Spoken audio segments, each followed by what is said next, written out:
Y hoy vamos a hablar de características electroacústicas de la señal de audio. ¿Sí? No los voy a aburrir muchísimo, pero hay algunas cosas que son fundamentales conocerlas. ¿Sí? Si se van a dedicar a optimización de sistemas o a cosas más avanzadas de audio, son vitales. ¿Sí? Para otras áreas del audio, uno tal vez pueda desarrollar la profesión sin conocer demasiado esto, aunque obvio que no es recomendable no conocer sobre esto.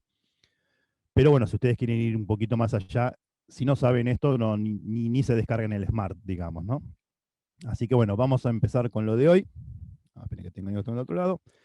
Esta sería nuestra señal de audio, una forma senoidal, ¿no? Esto es una representación senoidal de una señal.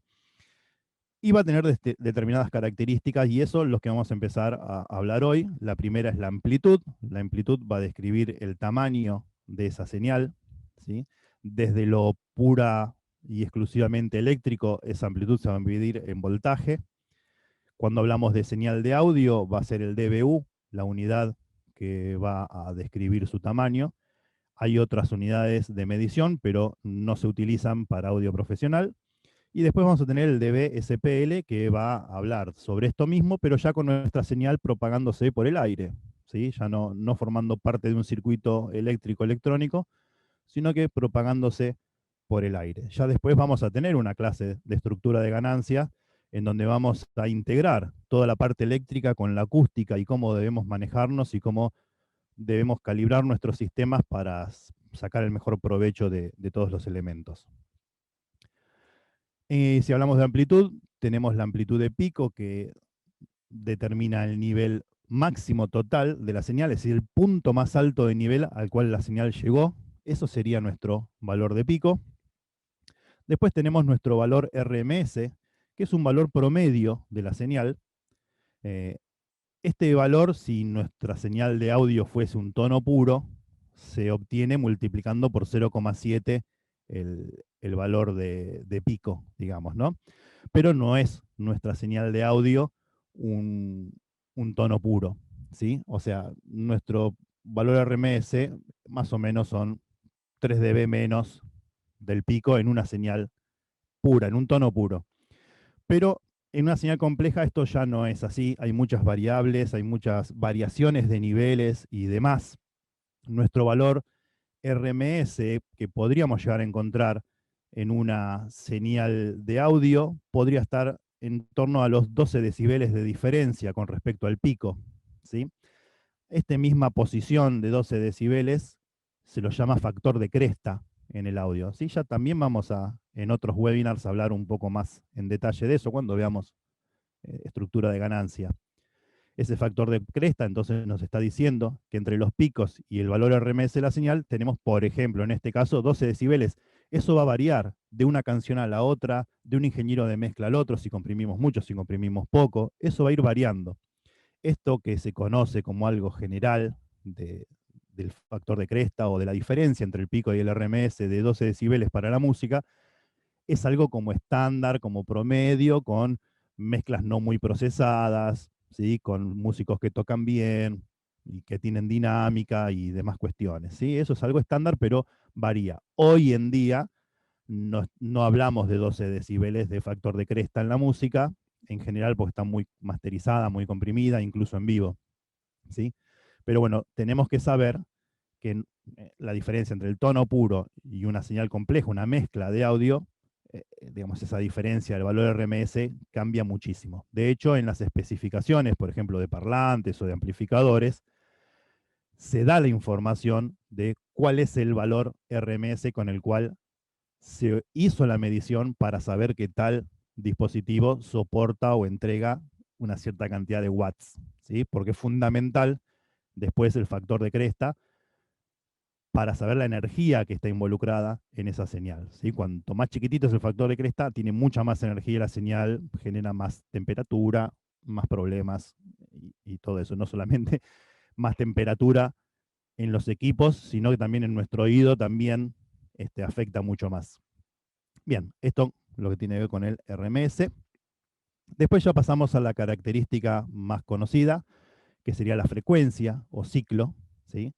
Nosotros vimos que nuestra señal, volví una plaquita para atrás, arranca, ¿no? Incrementando el voltaje, pasa por cero, voltaje negativo, y vuelve a estar otra vez al cero, donde otra vez volvería a aumentar su voltaje. Bueno, este primer camino recorrido es un ciclo. ¿Sí? Esto es un ciclo de nuestra señal. Después, esa señal va a ir repitiendo ese ciclo muchísimas veces. Ahora, la cantidad de esos ciclos que entran o que se repiten en un segundo, eso es lo que nosotros conocemos como frecuencia. ¿Sí? La frecuencia va a ser la cantidad de ciclos por segundo, ¿no? Y acá tenemos una formulita. Yo después estas placas las voy a convertir en PDF y las voy a subir a la página de Facebook, que hoy se llama Escuela Digico. Por las dudas búsquenla como Escuela Digico o como Equafone Academy, si le logro cambiar el nombre. Entonces lo voy a subir para que se los puedan descargar estas placas al que le pueda interesar tener esta información resumida. Bien, acá es lo que les estábamos diciendo recién, depende cuántos ciclos entren en un segundo, entonces va a ser el valor de frecuencia. Supongamos que en estos tres casos el periodo, o sea, el tiempo este que estamos viendo es un segundo, esta sería una frecuencia de 1 Hz, es decir, de un ciclo por segundo, esta de 2 Hz, son 2 ciclos por segundo, esta de 4 Hz, ¿no? Son 4 ciclos en un segundo. Obviamente esas son frecuencias que no son audibles, ¿no? Nuestro rango de audición va desde 20 Hz a 20 kHz. En mi caso, a 20 kHz ya no. ¿Sí? No sé si alguno habrá llegado alguna vez a 20 kHz. Yo hace muchísimos años que ya no llego a 20 kHz. No sé si llego a 16, miren lo que les digo.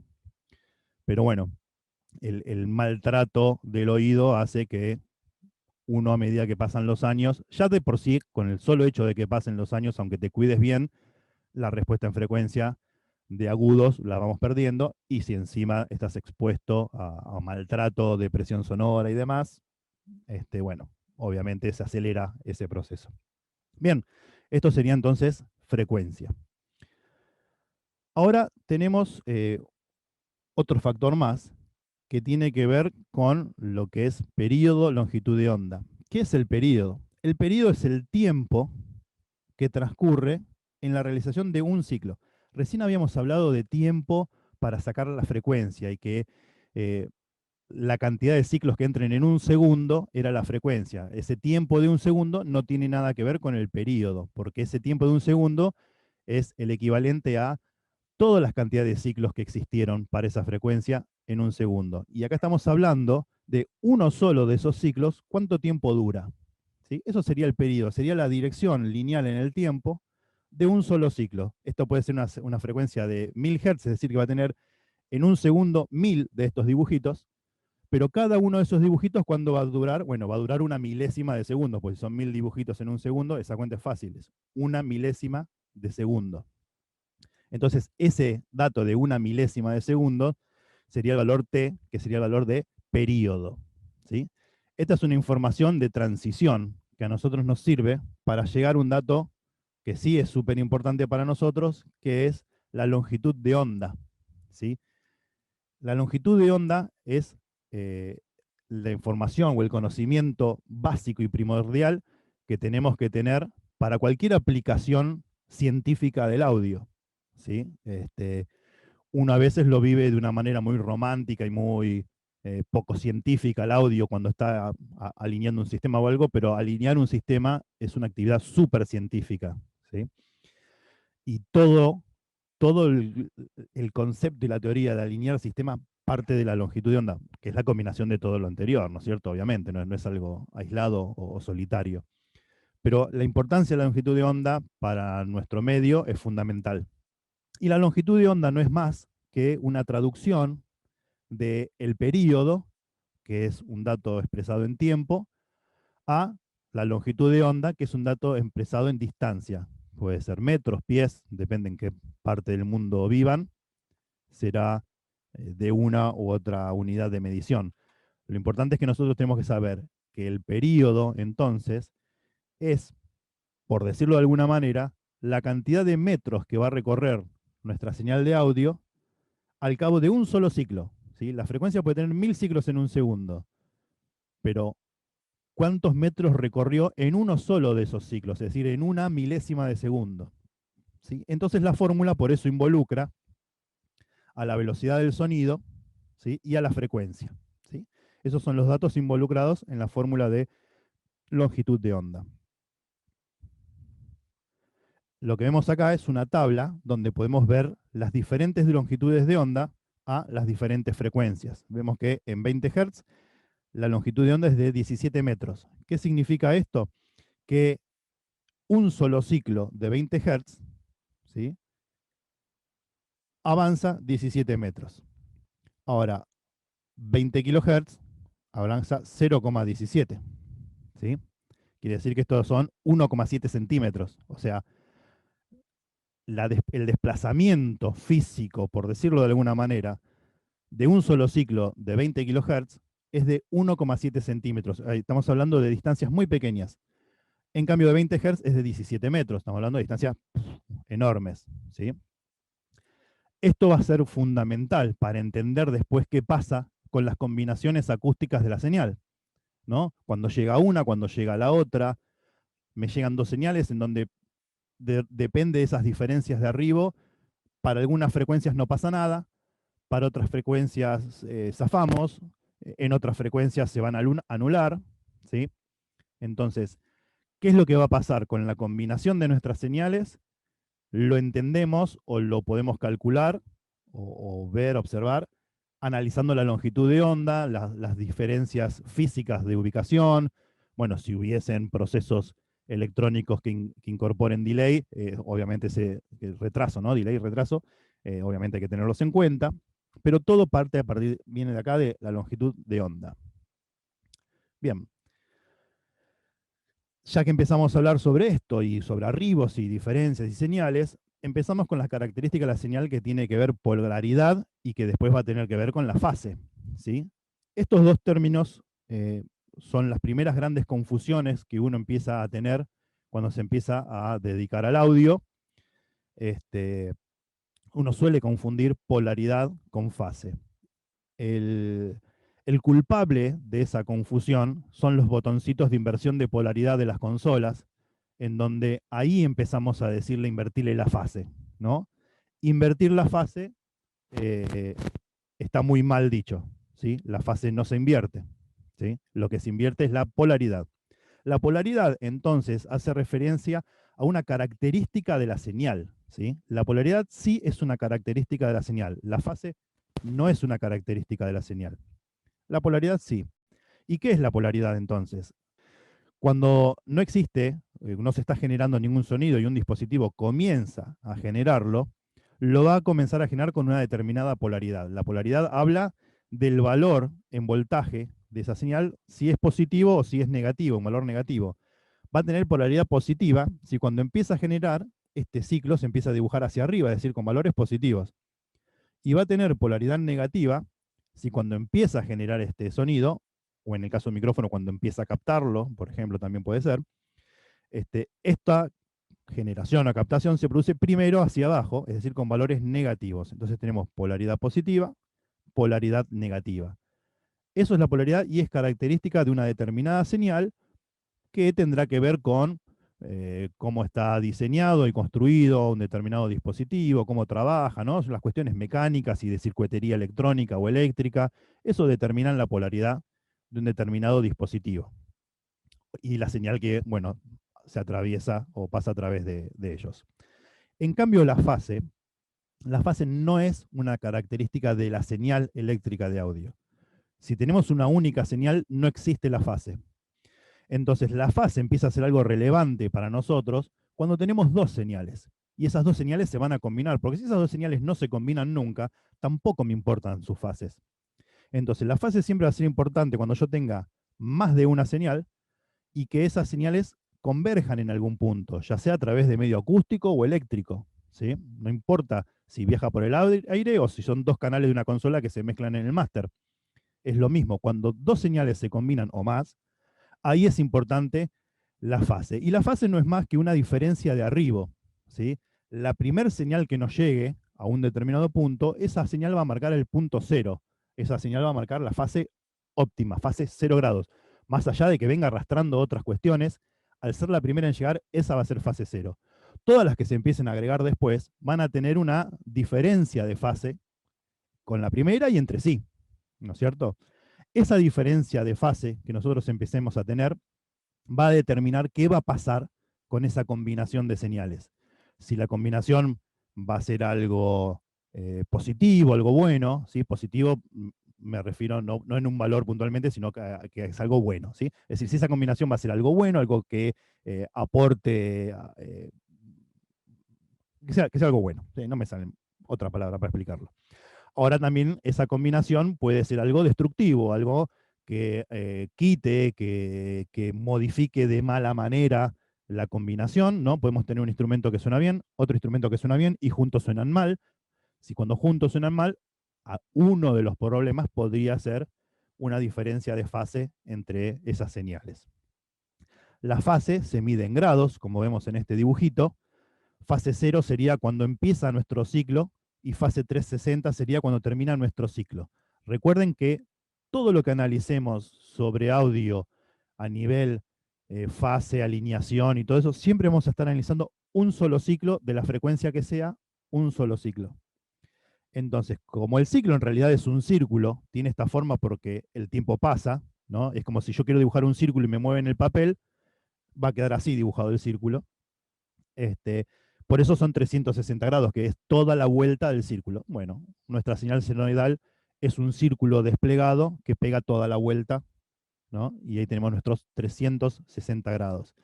Entonces, cuando hablamos de problemas de fase, es cuando tenemos dos señales que no están llegando exactamente iguales, sino que primero llega una señal y en este caso podemos llegar a decir en la jerga que 90 grados después llega la otra señal. Esta interacción de 90 grados entre una señal y la otra, lo vamos a ver en próximos webinars, pero va a determinar qué pasa con esa combinación, ¿sí? Si nos sirve o si nos afecta. Y en el caso de que nos afecte, qué posibilidades vamos a tener de corregir, ¿sí? Ese problema que estamos teniendo. Eso igual es tema de otra clase. Bien, bueno, espero que se haya entendido bien la diferencia entre polaridad y fase, porque es fundamental entender esa diferencia. Después le vamos a seguir diciendo invertirle la fase al micrófono del tambor. No pasa nada que le digamos así, ¿sí? O sea, descontracturémonos, no pasa nada.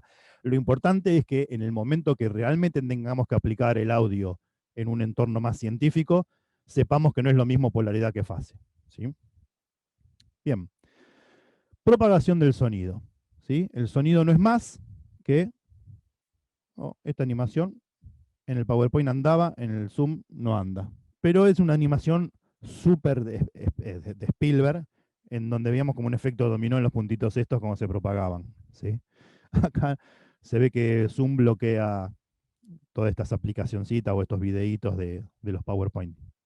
Bien, pero era una aplicación, una animación muy básica en donde se veía un efecto dominó, que esta choca a esta, después esta choca a esta, después esta choca a esta, pero en realidad esta no se está moviendo para allá, ¿no? Y eso pasa con el sonido. El sonido no se mueve de un lado al otro, sino que va chocando la partícula que tiene al lado y así, ¿no? Es como un efecto dominó, como un choque en cadena. Y eso es nuestra propagación de sonido, es decir, que es el mismo aire que se mueve de determinada manera que después nosotros lo sentimos, ¿no es cierto? En esa propagación, nosotros vamos a tener una pérdida de energía. En cuanto más nos alejemos de la fuente, menos energía en cada punto de escucha vamos a tener. Esto es lo que se lo conoce como la ley del inverso al cuadrado y ese tipo de cosas, en donde habla que cada vez que duplicamos la distancia, la presión cae 6 dB. Ahora, ¿por qué se produce esto? Que a lo mejor es un dato que todos conocen, pero tal vez no entienden por qué pasa eso. Y esa explicación está súper visible en este dibujito que tenemos acá. Nosotros vamos a tener un punto inicial de medición, es decir, que desde que se genera el sonido yo me pongo acá y noto una determinada energía en un solo puntito, ¿no? De toda esta área que es donde hay cobertura, yo me pongo en un solo puntito y tengo una determinada energía. Ahora, me voy al doble de distancia, al mismo puntito, ¿no? Bien al centro, en el eje que yo, y la energía ya no es la misma. ¿Por qué si estoy en el mismo? Bueno, ¿por qué? Porque la energía que se irradió en esa fuente de sonido, en este caso, antes cubría esta área.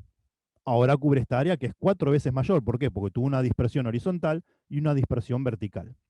Entonces, en este caso, que es totalmente parejo, va a tener la misma ampliación horizontal y vertical de cobertura. Bueno, 4 veces más significa reducir 4 veces la energía en un punto, y reducir 4 veces energía son 6 decibeles. Todo esto en el mundo de la teoría. En la práctica puede variar un poquitito más, un poquitito menos, pero no va a caer muy lejos de la teoría, ¿sí?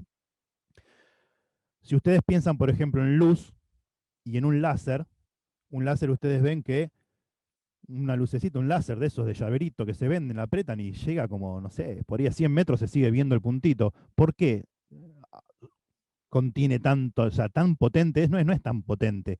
Lo que pasa es que no tiene dispersión. La luz láser no tiene dispersión horizontal y vertical, o la tiene, bueno, digamos que el más perfecto del mundo. De menor calidad tendrán una dispersión mínima. ¿Qué significa esta dispersión? Que si yo tengo el puntelito láser al lado de una pared y el puntito es de, no sé, 5 milímetros, y a 100 metros el puntito es de 5 milímetros, no hay dispersión de energía, por eso dura tanto. No significa que va a ser infinito, va a tener también otros factores que van a hacer que esto caiga, pero digamos, ese es el motivo por el cual un láser mantiene tanto la energía a el paso de la distancia. Algo similar ocurriría con los line array, en donde la dispersión está mucho más controlada del conjunto de cajas, por eso también se logra, tal vez con menor cantidad de componentes o de gabinetes, una proyección en la distancia con más presión sonora que un sistema convencional, o la misma, pero con el convencional utilizando más cantidad de gabinetes, ¿sí? Entonces, algo de eso tiene el line array, para el cual es un poco más efectivo en ese aspecto, aunque también es efectivo en muchos otros aspectos más interesantes que el de presión sonora. Ahora, también así como nuestro sonido va a ir perdiendo de acuerdo a determinadas características, hay otras características que lo hacen ganar en cierta manera. Eso es cuando nuestra fuente de sonido, en este caso es una fuente de sonido que está en el espacio, en el vacío, digamos, ¿no? Bueno, no digamos vacío, pero digamos al aire libre colgado, en donde solamente tenemos la irradiación frontal de este componente captada por, en este caso es un micrófono que estaría midiendo su nivel, pero puede ser un oyente o lo que fuera. Pero este componente no irradia energía solamente para ese punto, sino que irradia para otras direcciones también. Esa otra energía es una energía que se desaprovecha, ¿sí? Va para un lado que no nos interesa que vaya. Ahora, si esa energía, esa fuente, la ponemos próxima a una pared, esa energía que iba para atrás es como que rebote y vuelve. Entonces se sumaría y tendríamos un incremento, en teoría, de 3 decibeles. ¿Por qué solamente de 3 decibeles? Porque no todas las frecuencias que reboten y vuelven van a producir combinaciones de fases favorables. Entonces algunas frecuencias sí, otras frecuencias no. Entonces es medio irregular lo que va a ganar esto. Ahora, si eso aparte de ponerlo contra una pared, lo pongo contra dos paredes, un vértice, ahí ya tenemos los otros 3 dB de la otra pared, ya vamos acumulando, tenemos 6 dB. Si encima a eso le agregamos un piso, ya tenemos 9 decibeles. El dibujito este debería estar puesto acá bien en este vértice, ¿no? Ya tenemos otros 3 decibeles más, ¿sí? Entonces, a medida que nosotros vamos haciendo que esa energía que va para otro lado vaya para donde nosotros queremos, esa misma fuente sonora va a rendir más, ¿sí? Hay gabinetes acústicos que ya aprovechan todo este tipo de cosas sin necesidad de ponerlos contra una pared al sistema. Hay técnicas también de estaqueado que nos permiten aprovechar un poco más las energías y demás.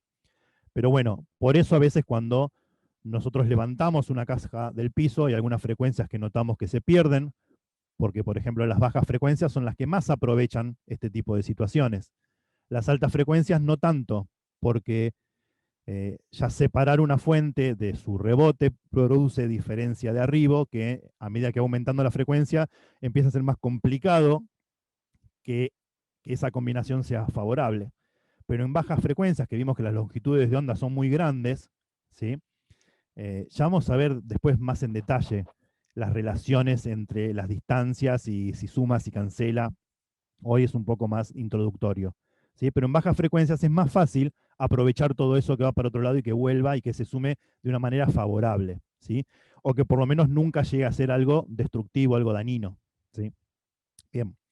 Pero bueno, es importante por ahora que sepan que si una fuente de sonido se la posiciona de forma tal que esa energía que va para lugares que no me interesan, esa energía se pueda redireccionar a donde sí nos interesa, Este, bueno, vamos a tener un incremento en la presión sonora en el punto de escucha, ¿sí? Sin haber aumentado ni los watts de nuestro parlante, ni los watts de nuestro amplificador, ni nada. Simplemente ubicando de X manera un determinado este, elemento que genere nuestro sonido. Bien, la temperatura, el clima, la humedad, ya vamos a ver también, afecta nuestra propagación, afecta a la velocidad del sonido, afecta a la pérdida por distancia. Afortunadamente, esto afecta de una manera un poco más sutil que otros factores, pero no significa que no deje de afectar, ¿sí? Puntualmente, el tema de la temperatura va a afectar eh, la propagación del sonido, la longitud de onda, porque cambia la velocidad, entonces cambia la longitud de onda. Al cambiar la longitud de onda, todos los ajustes que hayamos hecho de alinear componentes se van a desalinear, ¿sí? Como les digo, por suerte, es una desalineación más sutil, ¿sí? No es que si sonaba fabuloso, ahora va a sonar horrible, pero a lo mejor sí alguien pueda percibir que ya no está sonando tan fabuloso como cuando se alineó el sistema. Por eso cuando se hacen alineaciones de sistemas se recomienda hacerlas en el mismo horario en donde va a transcurrir el show, porque hay algunos lugares que, por ejemplo, de las 2 de la tarde a las 10 de la noche que va a haber el show, el clima cambia considerablemente. Entonces hay que hacer la alineación de ese sistema en ese mismo horario y en realidad lo recomendable sería el soundcheck de la banda también en ese mismo horario. O sea que tendríamos que tener 2 días antes del show la alineación, un día antes del show el soundcheck y después el show, ¿no? Eso cuando estamos en lugares en donde de un horario a otro cambia. Porque también para el que va a mezclar, si mezcla a las 2 de la tarde, la mezcla que hace no va a ser 100% compatible a las 10 de la noche, ¿sí?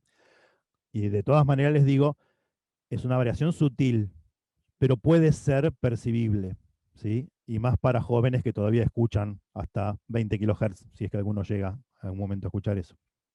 Bien, entonces acá tenemos nuestra fórmula de velocidad del sonido, incluyendo la variable temperatura, ¿sí? La humedad también afecta. En un entorno húmedo la propagación se facilita, en un entorno seco la propagación se complica.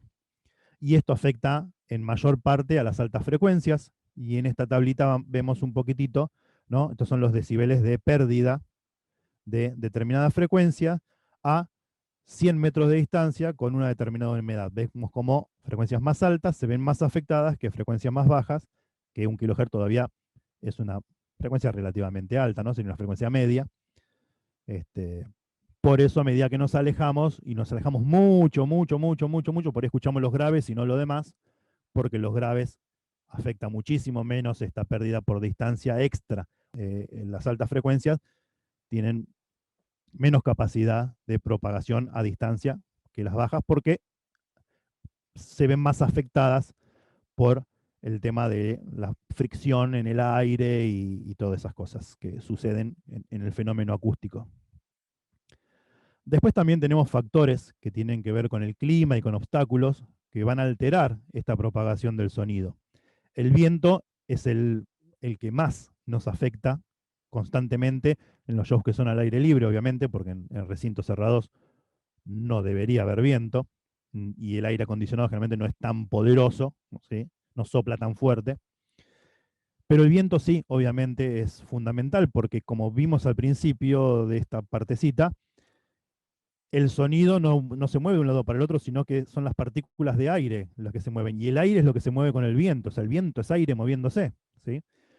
Entonces, si el viento es muy fuerte, va a desviar la trayectoria de nuestro sonido. Acá estaríamos viendo la situación desde arriba, un viento lateral. Entonces vemos cómo sin viento nuestro sonido iría derechito a donde lo hemos apuntado, pero con un viento nuestro sonido se desplaza, ¿sí? A veces les va a pasar que están parados en el mangrullo, ¿no? En el fo, en un show, y por ahí les suena más fuerte un lado que el otro, y a lo mejor no es que hay un problema en el sistema, sino que hay un viento cruzado que nuestro PA izquierdo lo está desviando, ¿no? Y bueno, empezamos a escuchar el sonido más de un lado que del otro, ¿no? O al revés. Este, y puede ser el viento el que esté generando eso y no un desajuste de los sistemas puntualmente. Después, bueno, viéndolo ya de costado esto, ¿no? Viendo cómo propaga el sonido, sin viento vemos que nuestro sistema también, nuestra propagación es lineal, es bueno, como uno la planeó. Con viento a favor, nuestro sonido va a llegar más lejos, por supuesto, porque bueno, si es desplazamiento de aire y el aire ya va para allá, hay menos resistencia, entonces como que es más fácil, ¿no es cierto?, ir para allá si el viento también está yendo para allá. Lo único que se produce un efecto, que el sonido hace como esa curva que estamos viendo en este gráfico del medio, en donde hay una zona en donde si bien el sonido va a llegar más lejos, hay una zona en donde podemos llegar a tener una pérdida pese a tener viento a favor, porque produce ese efecto. ¿Sí? Esto tiene mucho que ver también con la aerodinámica y, y el viento en sí, cómo se comporta con determinadas superficies y demás. Con viento en contra, obviamente va a llegar a menos distancia a nuestro sistema porque, bueno, empieza como a elevarse, ¿no? Va chocando y se va desplazando hacia arriba la energía esa del sonido, entonces, bueno, perdemos proyección a la distancia, ¿no? Un viento en contra muy fuerte hace que esto suceda cada vez más cerca de nuestra fuente de sonido y que incluso estando cerca del, del sistema que está emitiendo el sonido, ya notamos que está esa pérdida. Después tenemos el tema de lo que es reflexión, absorción, difusión y difracción. ¿Sí? Todas estas cosas van a suceder de acuerdo a la superficie de los obstáculos que se interpongan en nuestra proyección de audio, de sonido, y el tamaño de este obstáculo. El tamaño lo vamos a comparar con la longitud de onda de las frecuencias, de las diferentes frecuencias que forman parte de nuestra señal de audio, y en esa comparación de longitud de onda con tamaño del obstáculo van a suceder diferentes cosas. Y el material que construye, por el cual esté construido ese obstáculo, también va a producir diferentes efectos. ¿Sí? Si nuestra señal se choca con un obstáculo duro, liso, y la longitud de onda de esta señal es menor que el tamaño, ¿no? Que las dimensiones de ese obstáculo, esa señal va a rebotar, pongámosle en un caso teórico, de manera perfecta, ¿no? Va a ser un espejo en donde se refleja perfectamente nuestro sonido, una señal entra, una señal sale. ¿Sí? Si nuestro obstáculo es más grande que la longitud de onda de nuestra señal y aparte tiene características absorbentes, ¿sí? No es duro, es blando y tiene materiales que no producen rebotes ni reflexión ni nada, esa señal va a ser absorbida completamente. Es decir, una señal entra, ninguna señal sale, ¿no? Todo hablando en la hermosa teoría de que todo funciona. Ahora, si en este mismo caso nuestro obstáculo es más grande que la longitud de onda de nuestra señal, es duro, o sea, que es reflectivo, pero aparte es irregular, no es una cosa lisa, bueno, vamos a tener que una señal entra y muchas señales salen. Tengan en cuenta que la energía no se inventa, ¿sí? La energía que entra es la misma energía que sale. Si entra una señal y sale una, esa señal que sale, sale con la misma energía que entró. Pero si entra una señal y salen 40, ¿no? Cada una de esas señales va a ser un cuarentavo del tamaño de la señal que entra, ¿sí? Porque es la misma energía, más una pérdida, o sea que menos, digamos, una pérdida, ¿sí? Siempre la energía se va a consumir un poquito de lo que se devuelve. Pero lo importante es que es esto, ese obstáculo es más grande que la longitud de onda, es duro, pero es irregular, entonces va a descomponer esa única señal en varias señales, ¿no? Y esto se llama difusión, como dice acá el titulito. Después tenemos difracción. Cuando nos encontramos con un obstáculo que, que es duro y esto y lo otro que venimos hablando recién, pero que su tamaño es, digamos, igual o muy parecido a la longitud de onda de la señal esta en cuestión, lo que se va a producir es este efecto que está perfectamente dibujado. La señal es como que lo va a rodear, ¿sí? No va a ser algo que rebote, sino que lo va a rodear, pero que en ese rodeo, a la salida de ese obstáculo, no se reconstruye una única señal, sino que van a haber varias señales como, como rebotando, pero en la misma dirección que veníamos, ¿no? Vendría a ser como esto, pero esto que rebotaba y volvía, en este caso rodea, continúa, pero ya con difracción, es decir, con varias señales más chiquititas y obviamente no es un efecto agradable el que vamos a escuchar. Todo esto que le estoy diciendo, inclusive Así está muy sencillito porque estamos hablando, estos dibujitos van bárbaro con un tono puro, ¿sí? Nuestra señal de audio es compleja y tiene muchas frecuencias, por lo tanto, en este obstáculo van a haber frecuencias que se van a comportar así, frecuencias que se van a comportar así, frecuencias que se van a comportar así, otras así, ¿sí? Entonces, por eso la deformación de lo que se va a escuchar del otro lado es mayor porque ni siquiera es parejo a todas las frecuencias, ¿sí? Bueno, y por último, tenemos un obstáculo que va a ser más pequeño que la longitud de onda de nuestra señal, para lo cual ese obstáculo no existe, ¿sí? Yo le puedo poner una pared de 1 metro por 1 metro a una caja de subgraves y la mayoría de sus frecuencias por ahí van a pasar como si nada, porque van a estar con su longitud de onda por encima de lo que es el tamaño de ese obstáculo, ¿sí? Igual no lo prueben en sus shows, eso de ponerle una pared de 1 metro por 1 metro delante de los sub. Bien, vamos a hablar un poquito ahora de lo que es la electricidad, el voltaje propiamente dicho, ¿no? Como les decía al principio, desde lo eléctrico, electrónico puro, la amplitud de la señal la vamos a medir en volts. Después en aplicación de audio, eso se va a medir en decibeles. Pero para lo que es los cálculos de electrónica y de electricidad, y para algunos cálculos también de audio aplicado, también vamos a utilizar el voltaje. El ampere va a ser lo que va a consumir esa señal en un determinado equipo o circuito eléctrico, ¿sí? ¿Sí? Eso viene a ser la medición de la corriente que fluye a través de un determinado componente, la unidad es el ampere, y bueno, cuanto más grande es el número de ampere, mayor consumo vamos a tener en ese dispositivo.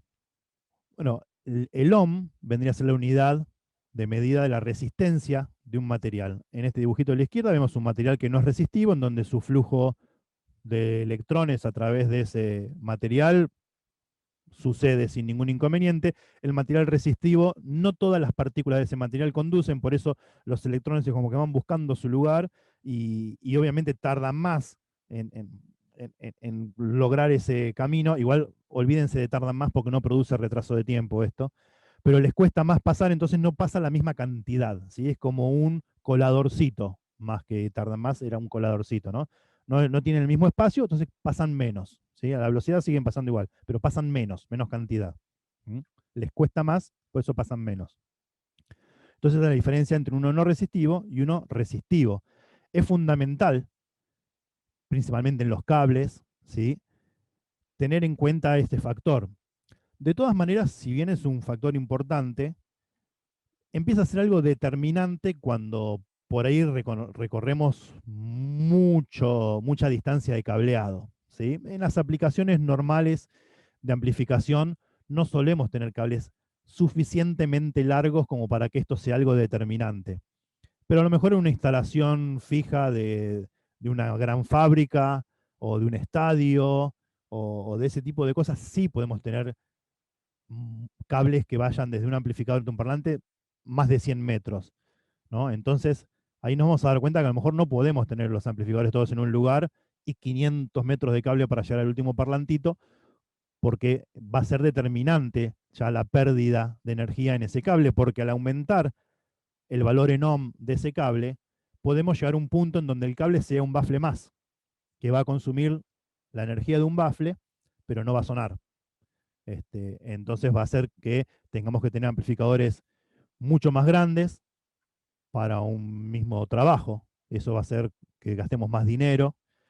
Aparte de que igual cables tan largos tienen otros problemas más allá de lo que es la resistencia, que es su valor de capacitor y su valor de inductor, que aunque no sean ni un capacitor ni un inductor, por las propias construcciones también van a tener ese tipo de valores. Y capacitor, inductor y resistencia en serie con nuestra señal es un filtro, ¿sí? Entonces no solamente esa señal va a llegar con caída de amplitud o de energía, sino que va a ver afectada su respuesta en frecuencia. Estamos hablando ya a este nivel en cables obviamente muy largos, ¿no? Por eso siempre es recomendable acercar nuestros baffles lo más que podamos a nuestros amplificadores, ¿sí? Lo más que se pueda. Si lo pueden poner al lado del baffle, esa es la mejor condición. Por eso, ¿no? Eh, el apogeo, por decirlo de alguna manera, de las cajas autoamplificadas. El amplificador está a 30 centímetros del parlante que reproduce su señal. Entonces ahí el cable podemos decir que es transparente totalmente porque lo que puede afectar un cable de 30 centímetros es muy, muy básico, ¿sí? Muy poquito, más en las frecuencias que trabajamos. Usamos el cobre que tiene este coeficiente y a través de esta formulita, es decir, el coeficiente, podemos calcular cuáles van a ser los ohms de ese cable. Hay algunas marcas de cable que dan el coeficiente, porque los cables no son puro 100% cobre, tienen otras porquerías mezcladas, ya sea para que sea más barato, ya sea para que sea más resistente mecánicamente, o sea, se le hacen aleaciones, eh, en algunos casos para que sea más barato el cable, ese será el caso de los cables berreta, o muy económicos, en otros casos porque están desarrollados por una aplicación en donde el cable a lo mejor cuelga mucho y tiene que tener una fuerza de tracción extra para que no se corte. Entonces tiene que ser tiene que tener una aleación ese cobre cuando no le agregan a la misma vaina directamente un cable de acero que sea el que soporta la tracción. Pero en algunos casos que pretenden que el mismo cable soporte esa tracción, bueno, se le agrega se les mezcla algunas cosas al cobre para que sea más duro ese cable, ¿no? Más resistente. Por eso esto va a variar de una marca a otra, no por el hecho de que son todos cables de cobre, van a tener este mismo valor. Entonces, algunas marcas le van a pasar este valor, otras marcas le van a pasar un valor de tantos ohm por cada tantos metros. Entonces, eso ya les sirve a ustedes. Lo podrían utilizar de una forma lineal. Se supone que si la construcción del cable es muy pareja y no varía de acuerdo al pedacito de cable que analizamos, lo podemos utilizar hasta con regla de 3, ese dato, para saber, bueno, si me dice que tiene un ohm cada 100 metros y yo tengo 50, entonces hago la cuenta de regla de 3 y sacamos el valor de cuánto tendrá a 50 metros. ¿No? Acá tenemos una fórmula desarrollada que con 500 metros de cable, la resistencia de este cable de cobre puro, que está buenísimo ese cable, sería de 4,3 ohms. ¿Sí? Tenemos un parlante de 4 ohms. Tengan en cuenta que hablar de 500 metros de cable es un cable con el cual estamos uniendo un amplificador y un bafle que se encuentran a 250 metros uno de otro, porque estos 500 metros de cable es en todo el circuito de ida y vuelta, ¿no? Todo el circuito de ida y vuelta entre el amplificador y el bafle. Si tenemos 250 metros acá y 250 metros acá, ahí tenemos los 500, ¿no? En este caso el ejemplo está hecho con 20 y 40. ¿No? Nuestro cable de Spicon a Spicon mide 20 metros. Son 40 metros de cable por cada circuito que tenga, ¿no es cierto? Entonces, este es el dato que hay que usar. No 20 metros, sino 40, la ida y vuelta. ¿Sí? El watt. El watt es uno de los valores más engañosos del audio. Como se lo conoce poco, eh, es el que más se usa inescrupulosamente para vender amplificadores y parlantes. ¿Sí? Si bien es cierto que en términos generales, cuanto más watts, más fuerte suena, ¿sí? En términos generales es así, no siempre corresponde linealmente esa apreciación, es decir, yo puedo tener un bafle de 100 watts de una marca y uno de 200 más de la otra, y esa otra marca que es de 200 watts por ahí no es de muy buena calidad, consume y necesita esos 200 watts, pero no los representa después en presión sonora, en percepción de nivel de audio para el público. No se representa porque no tiene el mismo rendimiento que el otro, que es de menos watts, pero es de mejor calidad. Y entonces a lo mejor no tengo esa diferencia. Y el de 200 watts me hace gastar en amplificadores más caros, tengo que tener un cableado más importante, tanto digamos, en toma de energía eléctrica como entre el parlante y el amplificador. Entonces no siempre que tenga más watt va a representar que sea mejor. Casi siempre más watt es más potencia, más volumen. ¿Sí? Por decirlo de una forma bien coloquial, más watt es más volumen casi siempre. No siempre va a ser algo práctico o ventajoso.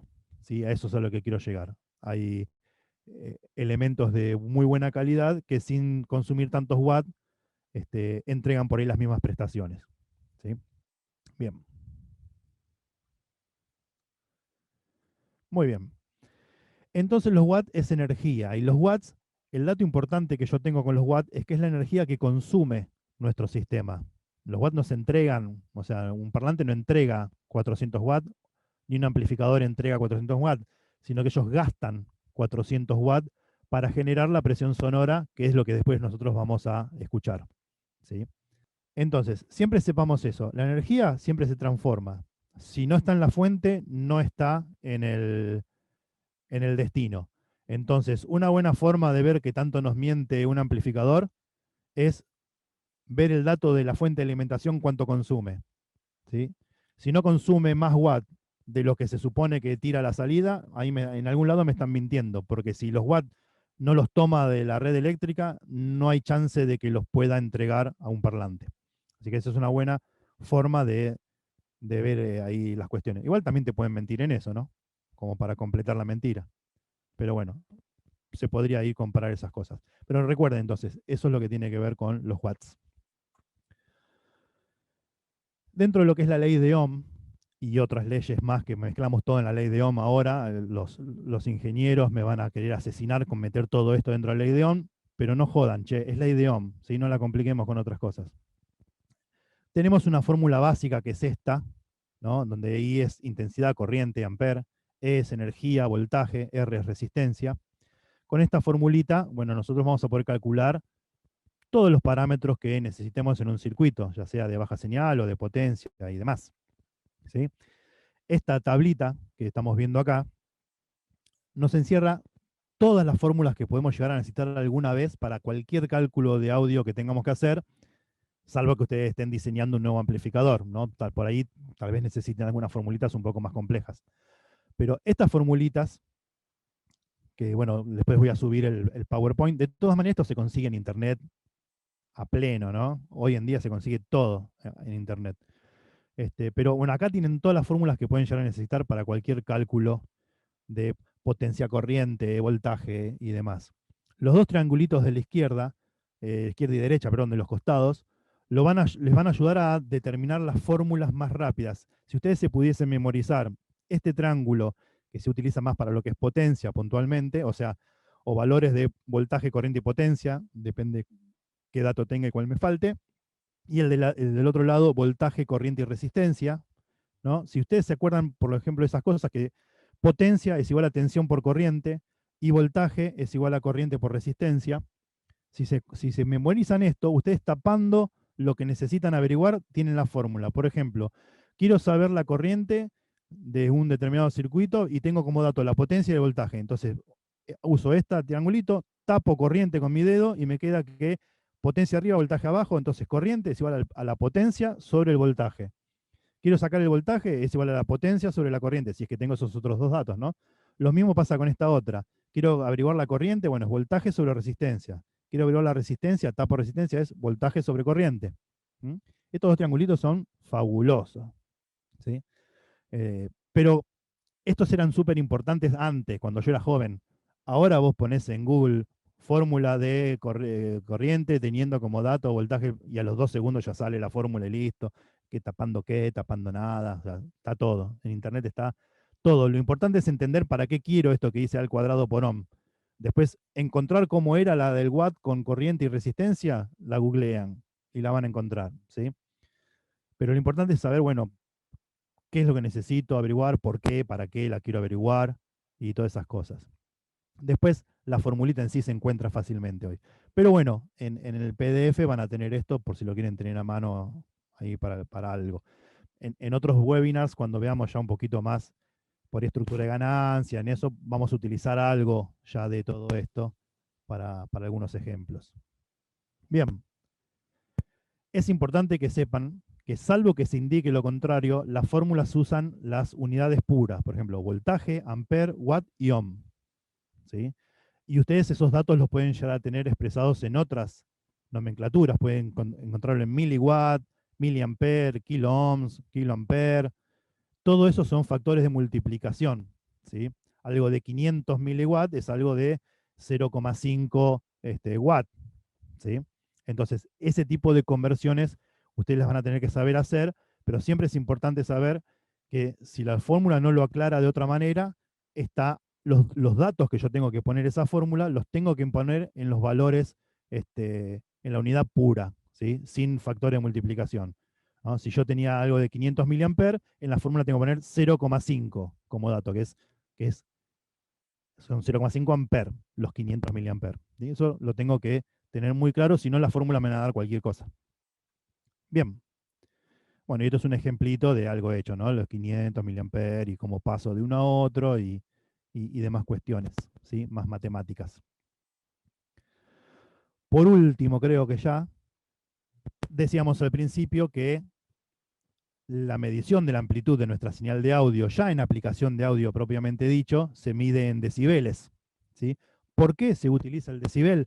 Bueno, porque el decibel tiene una relación muy parecida a cómo nuestro oído percibe, cómo percibe eh, duplicar un número, cómo representa nuestra percepción auditiva. Es como mucho más eh, claro para representar niveles de audio el decibel que el voltaje, ¿sí? Aparte el decibel, eh, después lo voy a explicar más en detalle en estructura de ganancia, pero no importa en qué etapa de nuestra cadena de audio estemos, si en la consola, en el amplificador chiquitito, en un amplificador gigante, 6 dB de incremento es lo mismo en cualquier parte de la cadena de audio. Van a pasar cosas distintas, ¿no es cierto?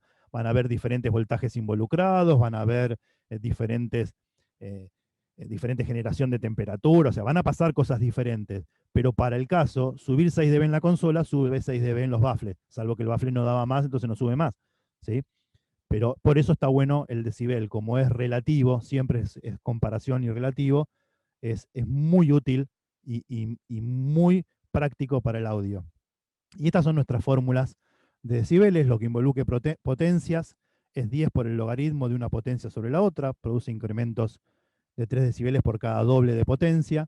Lo que es voltaje, que es lo que tiene que ver más con la parte de señal de audio, de baja señal, ¿no? Consolas, esas cosas, es 20 por el logaritmo de un voltaje sobre el otro, ¿no? Duplicar el voltaje aumenta 6 dB la potencia. Esto súper básico, como para que más o menos tengamos una ideita de, de cómo es una fórmula de decibeles y demás. No sé si tengo puesto hecho algo acá. Sí, tengamos en cuenta más o menos por dónde viene el tema del decibel, ¿sí? Hoy no vamos a- a extendernos en decibel, ¿sí? Como siempre vimos que los decibeles es una comparación de una cosa con la otra, nunca podría referirse el decibel al tamaño de una señal. Siempre el decibel se podría referir a la diferencia que hay entre una señal y la otra. Para evitar ese problema, se normalizó. Normalizó significa que alguien dijo, bueno, muchachos, esto es así, ¿no es cierto? Entonces se establecieron valores de referencia. Vieron que la fórmula era comparar un voltaje con otro y eso me da un número en decibeles. Ese número en decibeles solamente me explicaba que entre ese voltaje y el otro hay una diferencia de, bueno, ese número en decibeles. Pero para que eso sea específicamente tamaño, ¿no? ¿Qué tamaño tiene la señal? 3 dB. Bueno, 3 dB y nada más es diferencia. Para que tenga un tamaño, uno de esos dos voltajes tiene que ser estipulado por alguna norma, ¿sí? Entonces, el dBu, ese voltaje de abajo conocido, es 0,775 volt. El dBb es un volt y el dBm es un miliwatt. Entonces, depende qué cosa quiera medir, lo tachamos porque es para audio, digamos, hogareño o no profesional. Nosotros vamos a utilizar el dBu para toda nuestra tecnología moderna.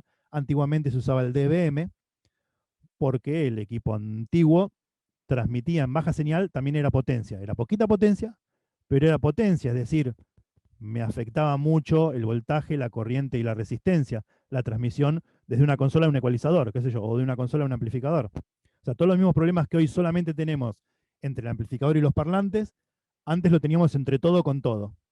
El equipo moderno es un poquito más flexible con eso, en donde como que el voltaje es más predominante por sobre todo lo otro, por lo menos en conexiones pequeñas y cortitas, ¿sí? Yo puedo hacer todo mal entre una consola y un ecualizador y no voy a tener mayores problemas o sea, todo mal, digo, usar un cable que no corresponde, un montón de cosas y al oído común de los mortales no va a haber diferencia. Bien, por eso ahora se usa el dBu y no tanto el dBm, que estaba más involucrado todo el triángulo de elementos, ¿no? Voltaje, corriente y resistencia. Ahora es como que depende más de voltaje la conexión de señal. Entonces ya uno de esos valores es conocido y siempre va a ser, cuando yo quiera averiguar dBu, siempre va a ser dividido 0,775. y arriba el voltaje que a mí me interese saber. ¿Sí? Este 1,22 volt corresponde a 4 dBu, que es el 0 dB de las consolas analógicas.